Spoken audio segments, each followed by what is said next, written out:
السلام علیکم ورحمۃ اللہ وبرکاتہ۔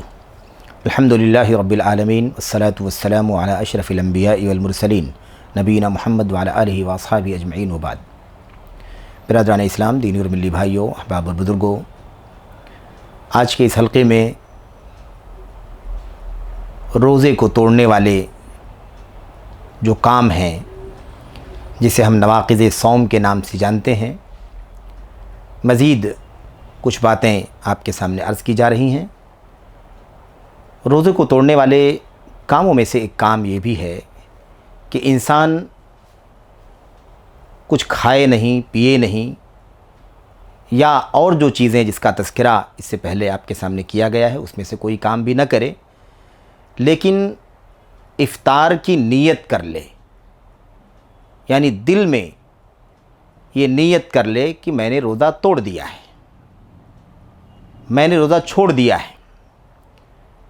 تو روزہ توڑنے یا روزہ چھوڑنے کی نیت کرنے سے بھی انسان کا روزہ ٹوٹ جائے گا۔ کیوں؟ اس لیے کہ میرے بھائیوں، اعمال کا دار و مدار نیتوں پر ہے۔ نیتوں سے ہی عادتیں عبادت بنتی ہیں، اور اگر نیت ہی بدل جائے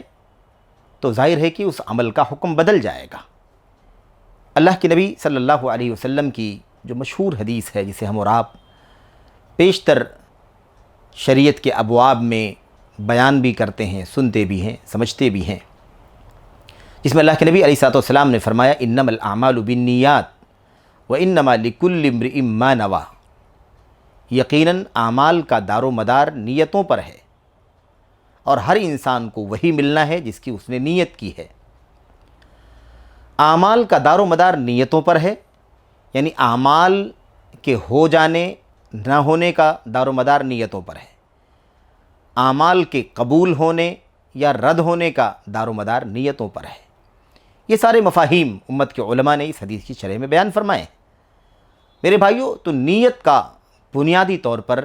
شریعت کے مسائل میں دخل ہے، اور اسی لیے نیت کا اخلاص مطلوب ہے،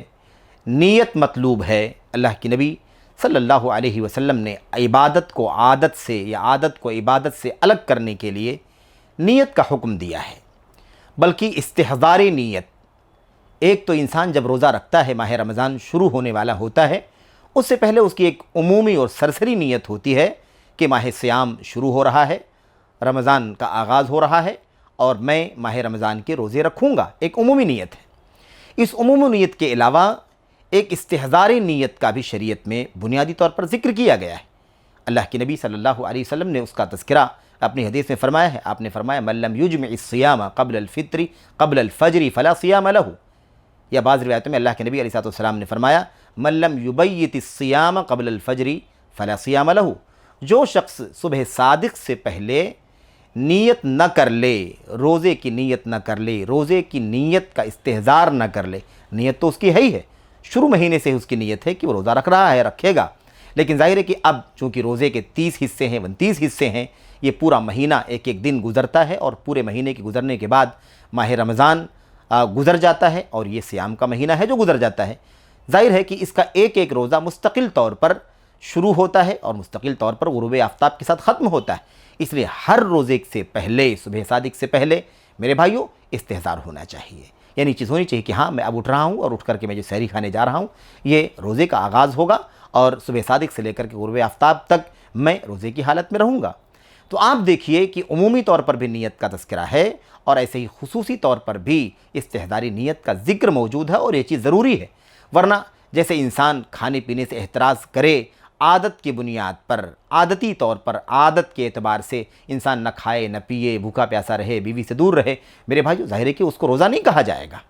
روزہ نہیں کہا جائے گا۔ اسے لفظی طور پر روزہ کہا بھی جا سکتا ہے کیونکہ کھانے پینے سے رک گیا ہے، لیکن اصطلاحی طور پر جس کا تعلق نیت کے ساتھ ہے، جڑا ہوا ہے، اور وہ اللہ تبارک و تعالیٰ کی خالص عبادت و بندگی کی نیت سے اللہ عز و جل کو راضی کرنے کے لیے، اللہ کی رضا کے لیے، اللہ کا اجر پانے کے لیے انسان صبح صادق سے لے کر کے غروب آفتاب تک جو اپنے آپ کو مفطرات سے، یعنی روزہ توڑ دینے والی چیزوں سے اپنے آپ کو بچاتا ہے، وہ چیز نہیں ہو سکتی ہے۔ اللہ کے نبی علیہ الصلوۃ والسلام نے فرمایا ہے کہ اللہ عز و جل فرماتا ہے، اللہ عز و جل فرماتا ہے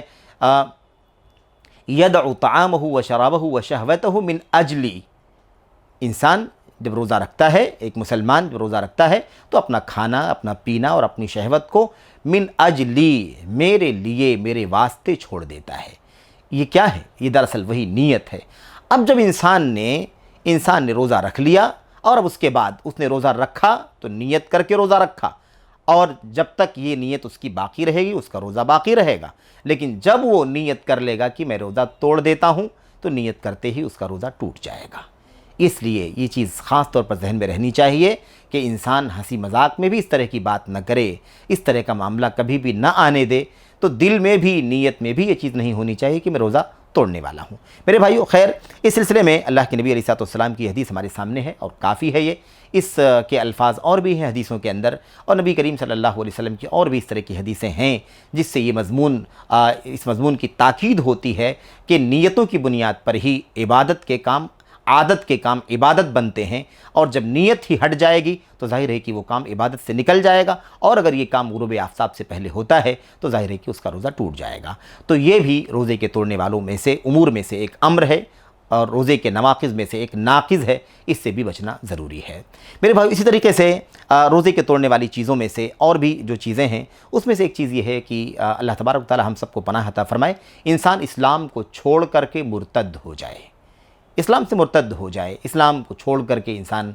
کفر میں داخل ہو جائے، یہودیت میں چلا جائے، عیسائیت میں چلا جائے، یا کفر میں، شرک میں داخل ہو جائے، تو ارتداد کی وجہ سے بھی انسان کے سارے اعمال اکارت ہو جاتے ہیں، بدیہی طور پر اس کا جو بھی عمل عبادت کا چل رہا ہے وہ بھی اکارت ہو جائے گا۔ اور اگر انسان روزے کی حالت میں ہے اور مرتد ہو جاتا ہے، اللہ عز و جل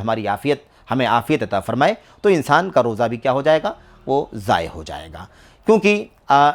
عبادت کا جو مسئلہ ہے وہ پورے طور پر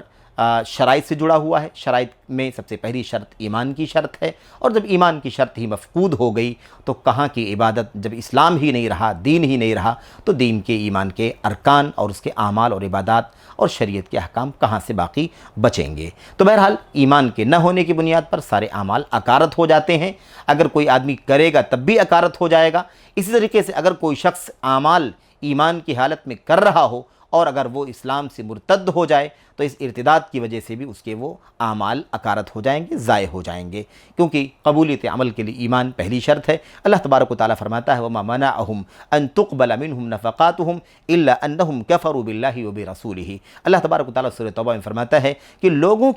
لوگوں کے مال جو انہوں نے خرچ کیا اللہ تبارک و تعالیٰ کی راہ میں، جو کچھ انہوں نے اللہ کی راہ میں خرچ کیا ہے، ان کے نفقات یعنی خرچ کیا ہوا مال، اللہ فرماتا ہے یہ صرف اور صرف اسی وجہ سے قبول نہیں ہوئے کیونکہ انہوں نے اللہ تبارک و تعالیٰ کا اور اس کے رسول صلی اللہ علیہ وسلم کا کفر کیا۔ تو اللہ اور اس کے رسول کے کفر کرنے کی وجہ سے لوگوں کے نفقات یعنی لوگوں کے صدقات اور خیرات اور جو اللہ کی راہ میں ان لوگوں نے خرچ کیا ہے وہ قبول نہیں ہوئے۔ تو ظاہر سی بات ہے جب ایمان نہیں ہے تو کہاں سے کوئی نیکی قبول ہوگی؟ تو ایمان نہ ہونے کی بنیاد پر جب صدقات و خیرات اور انفاق قبول نہیں ہو سکتا ہے، تو اسی طرح سے حالت ایمان میں کوئی آدمی اگر روزہ رکھ رہا ہے اور اسی دوران وہ مرتد ہو جاتا ہے، حالت ارتداد میں چلا جاتا ہے، اسلام سے نکل جاتا ہے، تو اس کی وہ نیکی بھی ضائع ہو جائے گی۔ بہرحال میرے بھائیوں، میرے بزرگوں، اور اس سلسلے میں وہ ساری آیتیں جس میں احباط کا یا حبط عمل کا تذکرہ آیا ہوا ہے، یعنی اللہ تبارک و تعالیٰ کے کلام کی وہ آیتیں جس میں یہ بات بیان کی گئی ہے کہ جو شخص کفر کرے گا اس کے سارے اعمال اکارت ہو جائیں گے۔ اللہ تعالیٰ فرماتا ہے لئن اشرکت لیحبطن عملک، اگر بالفرض آپ بھی شرک کریں، یعنی نبی کریم صلی اللہ علیہ وسلم کو مخاطب کیا جا رہا ہے، اللہ فرماتا ہے بالفرض اگر آپ شرک کریں تو یقیناً آپ کا عمل بھی اکارت ہو جائے گا، آپ کی بھی نیکیاں ضائع ہو جائیں گی۔ تو لئن اشرکوا لحبط اعمالہم، اگر وہ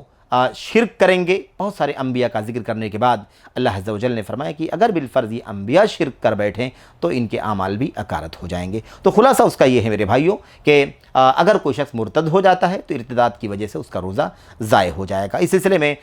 امام ابن قدامہ مقدسی رحمۃ اللہ علیہ نے بھی اپنی کتاب المغنی کے اندر اور دیگر کتابیں جو ان کی ہیں، بڑی کتابیں چھوٹی کتابیں، اس میں ذکر کیا ہے کہ اس سلسلے میں امت کا، اہل علم کا اتفاق ہے، کوئی اختلاف نہیں ہے کہ ارتداد کی وجہ سے انسان کا روزہ ضائع ہو جائے گا اور دیگر ساری نیکیاں بھی اس کی اکارت ہو جائیں گی جو پہلے کر چکا ہے۔ تو اس بنیاد پر ساری کی ساری نیکیاں ضائع ہو جائیں گی۔ جیسے انسان کفر سے تائب ہو کر کے، شرک سے تائب ہو کر کے ایمان لاتا ہے اور اس کا اسلام درست ہوتا ہے اچھا اسلام لاتا ہے، وہ مخلص ہوتا ہے اپنے اسلام کے اندر، ایمان کے اندر، تو اللہ تبارک و تعالیٰ اس کے سیئات کو، اس کی گناہوں کو بھی اللہ تبارک و تعالیٰ نیکیوں میں بدل دیتا ہے۔ تو یہ جو مقام حاصل ہوا ہے، ظاہر ہے کہ جب انسان مرتد ہو جائے گا تو اسے سزا بھی ملے گی اور اس کی نیکیاں اکارت ہو جائیں گی۔ بہرحال میرے بھائیوں، میرے بزرگوں، یہ نواقص کے ضمن میں 2 نواقص ہیں جس کا تذکرہ آپ کے سامنے کیا گیا۔ اللہ سے دعا ہے کہ اللہ عز و جل ہمیں ان نواقص کو سمجھنے کی توفیق عطا فرمائے اور اپنے روزوں کی اور اپنی دیگر عبادات کی حفاظت کرنے کی توفیق عطا فرمائے اور اپنے ایمان کی سلامتی کی کوشش کرنے کی توفیق عطا فرمائے۔ آمین یا رب العالمین۔ السلام علیکم ورحمۃ اللہ وبرکاتہ۔